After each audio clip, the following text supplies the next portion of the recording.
Good morning, Eden. Good morning, ma'am. Okay, Eden, can you tell me about yourself? I'm Aiden born in Tanguyan at age 29 years old, married to Janicio Tanguyan Jr. I have two kids. Okay, I have a few questions for you to answer, so let's start. Why do you want to work as a maid? I want to earn money for the future of my two kids. Why you choose Malaysia when there is a lot of other country? Malaysia is nearer the Philippines, ma'am. Okay, how are you qualified for this job? I am hardworking, I have a discipline and flexible. Okay, may I know what your education level is? High school graduate, ma'am. What is your recent working experience? I have a recent experience 6 months taking care elderly. Okay, have you worked abroad before? No, ma'am. Do you have experience of taking care of baby? Yes, ma'am. I have the experience taking care of baby, miss my two kids. Okay, you said you have experience of taking care of elderly, right? Yes, ma'am. How In six old? months. Okay, how old is the elderly? 80 years old, ma'am. Okay, do you have any other special skills? Yes, ma'am. Sewing. Okay, are you willing to learn new skills? Yes, ma'am. Alright, are you willing to work with the family where mother-in-law or any relatives stay together? Yes, ma'am. Currently, are you still working now? No, ma'am. Do you know how to cook? Yes, ma'am. What sort of food can you cook? Filipino foods, ma'am. Okay, how about Chinese food, European food, Indian food, and Malay food? No, ma'am. Are you willing to learn to cook? Yes, ma'am. Okay. Are you aware that you will have to do washing, cleaning, ironing, and cooking? Yes, ma'am. From all the house chores like washing, cleaning, ironing, and cooking, which do you like most? Washing and cleaning, taking care of Uh, baby. okay. If ever you were selected to work in Malaysia, who will take care of your kids? My sister and my father, ma'am. Okay. You are not allowed to use handphone during working hours. Yes, ma'am. You are only allowed to use handphone after you finish all the works and when going to bed.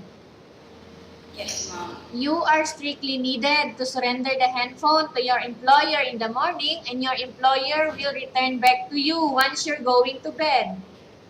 Yes, ma'am. If ever your employer finds out that you're abusing of using your handphone and it's affected your work performance, your employer will confiscate your handphone and you are not allowed to hold it anymore. Instead, your employer will allow you to call to your family 3 times in a month. You only allowed to bring normal phone and you are not allowed to bring smartphone. Are you agreed for the terms and conditions? Yes, ma'am. Are you agreed to the rules and regulation for the handphone? Yes, ma'am. How many years is the contract as you agreed and understands? 2 years contract, ma'am. Can you describe for me your ethics, your attitude? I am hardworking and disciplined. Okay, how can you assure to us that you will work hard in Malaysia? I assure you I will work hard and I'll do my best. Okay, can you promise not to use the telephone without the permission of your employer? Yes, ma'am. Can you promise not to put on makeup but to dress properly while work? Yes, ma'am. Can you promise not to invite friends and relatives without the consent of your employer? Yes, ma'am. Can you promise not to ask for advance salary from your employer under any circumstances? Yes, ma'am. Do you really understand of the rules and regulation of the agency? Yes, ma'am. Do you pay any placement fee for you to come to Malaysia to work as a maid?